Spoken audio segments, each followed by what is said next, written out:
नमस्कार दोस्तों, आपका स्वागत है हमारे चैनल कहानियों के दौर में। आज मैं आपको सुनाने जा रही हूँ, सास ने जब बहू के संस्कारों पर उठाए सवाल तो बहू ने कर दिखाया कुछ ऐसा कि सास की शर्म से झुक गई नजर। चलिए शुरू करते हैं आज की ये कहानी। उमा ने अपनी सास से बोला, माँ जी आज क्या बनाऊं खाने में? विद्या जी बोली, पूछ तो ऐसे रही है जैसे रोज हमसे ही पूछ कर बनाती आई है। उमा ने कहा, जिस दिन पापा जी मंडी जाते हैं, मंडी से एक साथ कई सब्जी लाते हैं तो हमेशा पूछ कर ही बनाती आई हूँ। जब आप लेती हैं तो एक ही लेती हैं, उसमें भला क्या पूछना। विद्या जी जवान तो कैंची जैसी हो गई है, इसकी देखो तो कैसे जवाब देती है हर वक्त।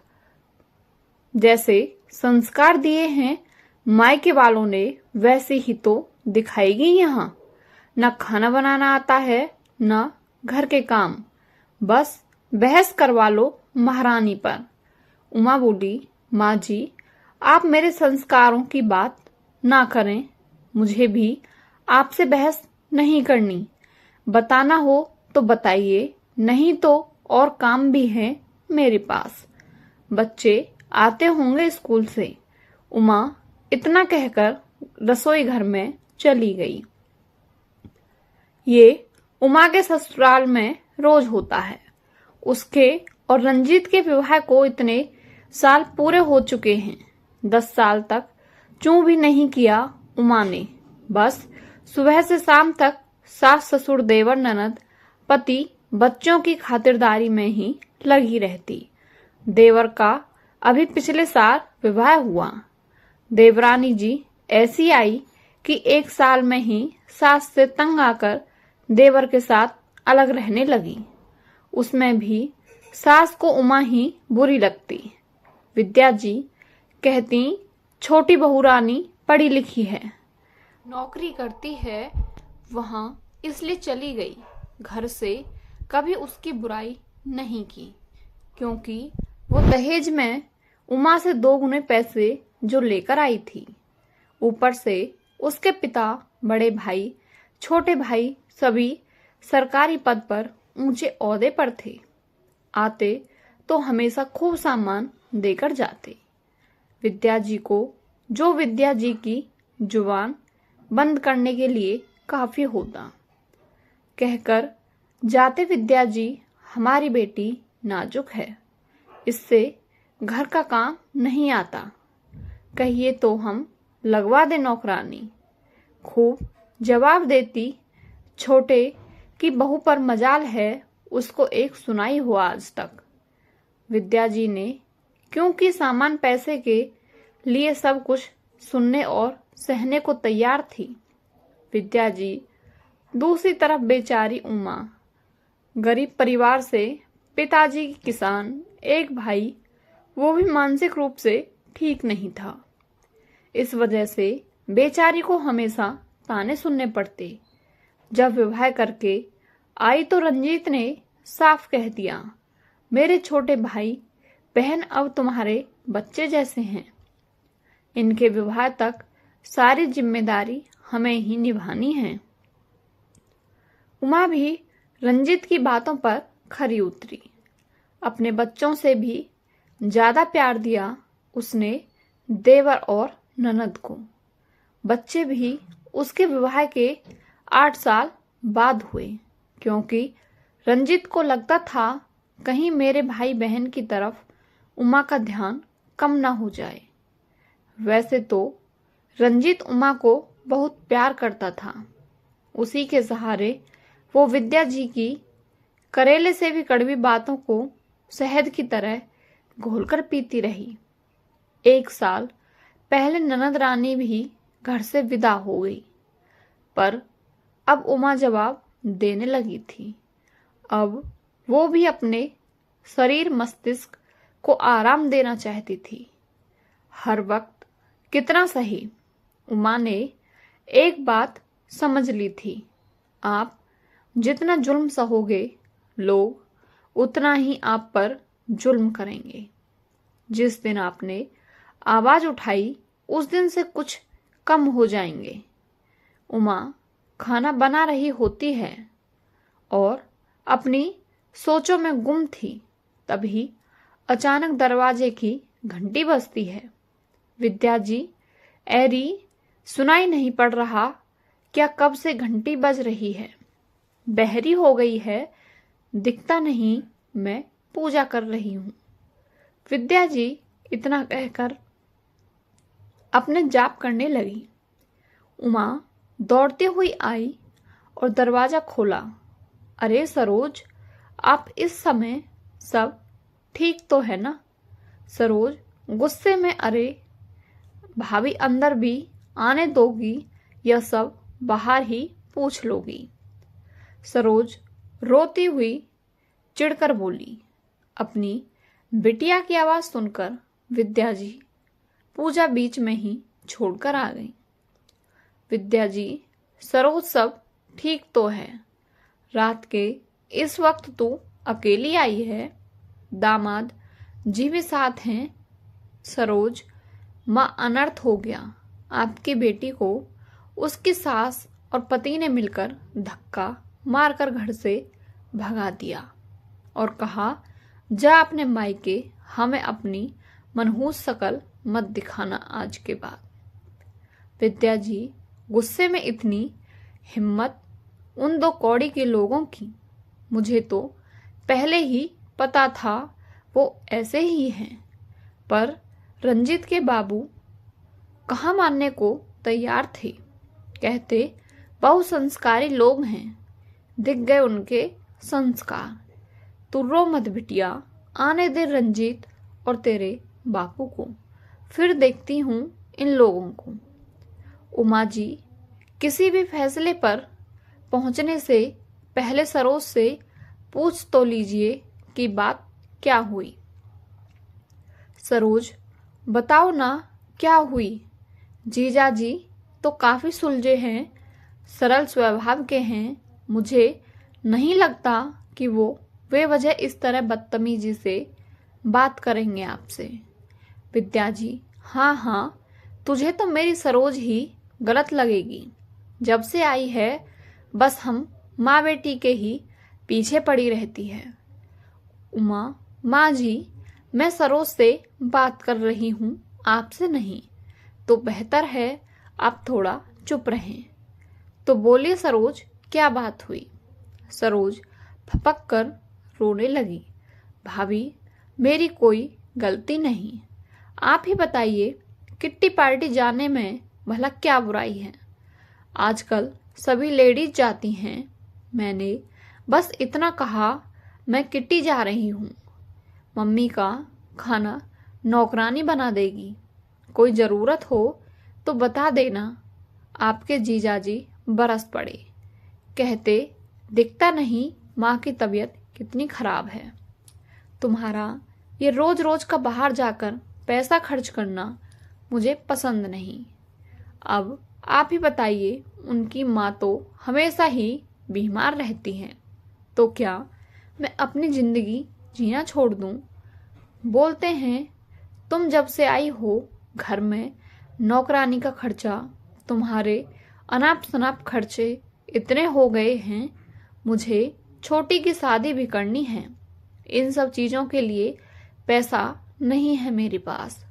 मुझे भी गुस्सा आ गया। मैंने भी कह दिया, भाभी कंगालों के घर शादी हुई है मेरी। मेरे तो कर्म फूट गए। एक बीमार औरत, एक कंजूस पति, कुंवारी ननद के बीच पीस कर रह गई हूँ मैं ऐसी ही रहूंगी, नौकरी कर लूंगी, पर अपने शौक नहीं छोड़ूंगी। बस इसी बात पर इतना सुनाया। भाभी, नौकरी करनी है तो अपने मायके जाके कर, यहाँ माँ की सेवा करनी होगी। मैं आ गई इसलिए अब मैं उस घर में कभी नहीं जाऊंगी भाभी। कोई वहां मुझसे प्यार नहीं करता। उमा ननद सरोज की पूरी बात सुन सरोज के आंसू पोंछते हुए बोली, ऐसा नहीं है सरोज कि आपसे प्यार नहीं करता, गलती आपकी भी है। विद्या जी, ये क्या बोल रही है तू? एक तो वो इतनी परेशान है, तू उसी को गलत बोल रही है। यही संस्कार दिए हैं तेरे माँ बाप ने तुझे कि अपनी ननद को उल्टा जवाब दे। माँ जी, आप बार बार क्यों मेरे मायके और संस्कारों को बीच में लाती हैं? और माँ जी, आप संस्कारों की बात तो कीजिए ही मत। माँ जी, ये आप ही के संस्कार हैं जिस कारण सरोज अपना स्वर्ग जैसा ससुराल छोड़ लड़कर झगड़कर यहाँ आई है। अगर संस्कार दिए होते तो अच्छे बुरे की पहचान करना आती। इन्हें मैंने कभी अपनी ननद नहीं, हमेशा बेटी माना है। जब इस घर में आई थी 9 साल की थी सरोज। मैंने इनसे कहा कितनी छोटी है मुझसे। उन्होंने कहा सरोज मेरी बेटी जैसी है, उसकी आंखों में कभी आंसू मत आने देना। और मैंने ऐसा ही किया। सरोज, क्या गलत कहा जीजाजी ने? पता है आपको, जब मैं ब्याह के आई यहाँ तब आपके भैया ने साफ कह दिया मैं कोई खर्चा नहीं दूंगा तुम्हें फिजूल के खर्च करने के लिए। मेरे सामने 2 बड़ी जिम्मेदारियां हैं। मेरे छोटे भाई बहन, पिताजी बीमार रहते हैं। आमदनी का जरिया सिर्फ मेरी छोटी सी नौकरी है। आप लोगों की देखभाल के कारण ही हम लोगों ने कोई बच्चा नहीं सोचा। पर रोज रोज के माँ जी के ताने भी सह लगता। बांझ ही रहेगी ये, जरूर कोई कमी है इसमें, तभी बच्चे नहीं हो रहे। अरे, हमारे कर्म फूटे थे जो ऐसी बहू हमें मिली। तब मेरे स्वाभिमान को ठेस पहुंची। मैंने कह दिया आपके भैया से समाज मुझे जीने नहीं दे रहा, अपना फैसला बदल दो। एक बच्चा कर लेते हैं, आपके भाई बहन की कोई अनदेखी नहीं होगी। तब जाकर गुड़िया मेरी गोद में आई। दिन भर माँ जी के ताने घर के कामों में लगी रहती। शायद ही कभी मैंने बाजार का रुख किया हो, मन मारकर रह जाती। अगर मैं भी आपकी तरह घर छोड़कर चली जाती तो क्या जो स्थिति इस घर की है वो होती? आप अच्छे से जानती होगी। सरोज, क्या मैंने कभी आपको कुछ गलत समझाया? प्यार में कोई कमी रखी? आप बहुत किस्मत वाली हैं जो जीजाजी के रूप में आपको बहुत ही समझदार, आपको बेइंतहा प्यार करने वाले पति मिले हैं। आप यहाँ झगड़ा करके तो आ गईं, पर वहाँ जीजाजी क्या हाल हो रहा होगा क्या आप जानती हैं? आपके घर से निकलते ही दौड़ते हुए आपके पीछे आए, पर तब तक आप गाड़ी से निकल चुकी थी। बता रहे थे उमा भाभी सरोज शायद आपके पास आ रही है, बहुत गुस्से में है, उससे कुछ मत पूछिएगा। वैसे ही बहुत परेशान है। गलती मेरी ही है, अपनी प्यारी सी पत्नी की छोटी छोटी ख्वाहिशें भी पूरी नहीं कर पाता। बहुत असफल इंसान हूं मैं। बस माँ को खाना खिलाकर दवाई देकर आता हूँ सरोज को लेने। सरोज, क्या भाभी, क्या आप सच कह रही हैं? उन्होंने आपको पहले ही बता दिया था, मेरी कोई बुराई, कोई गलती नहीं बताई। फिर आपने बताने में इतनी देर क्यों की? उमा, मैं बस आपको समझाना चाहती थी कि रिश्ते खत्म करना बहुत आसान है, पर उन्हें संजोकर रखना बहुत मुश्किल। तो क्या फैसला किया आपने? कमरे में सामान रखवा दूं आपका?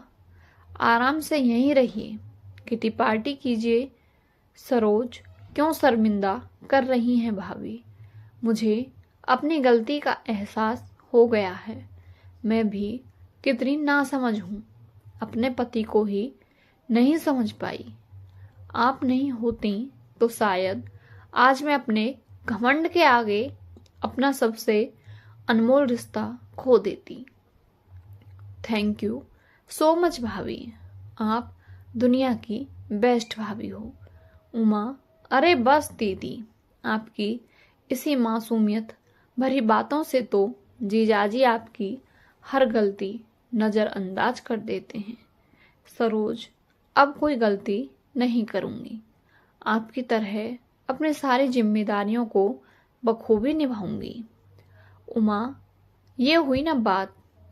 वो दो देखिए आपको कैसे निहार रहे हैं जीजाजी, गेट पर खड़े। सरोज झेप गई। तब तक रंजीत और उसके पिताजी भी आ गए। पिताजी, अरे विद्या, ये क्या हो रहा है? दामाद जी आए और तुरंत चल दिए। विद्या जी, कुछ नहीं, बस आज कुछ रिश्ते पक्के हो चुके हैं। किसी के संस्कारों ने आज एक घर बर्बाद होने से बचा लिया। विद्या जी आज उमा को पूर्ण रूप से अपना चुकी थी। दोनों सास बहू एक दूसरे से लिपटकर सालों के अपने रिश्ते को प्रेम रूपी माला में पिरो चुकी थी। आपकी इस कहानी के बारे में क्या राय है, हमें कमेंट बॉक्स में अवश्य बताएं और हमारे चैनल को लाइक और सब्सक्राइब करके बेल आइकन अवश्य प्रेस करें, जिससे आपको हमारी कहानी की नोटिफिकेशन समय पर मिलती रहे। धन्यवाद।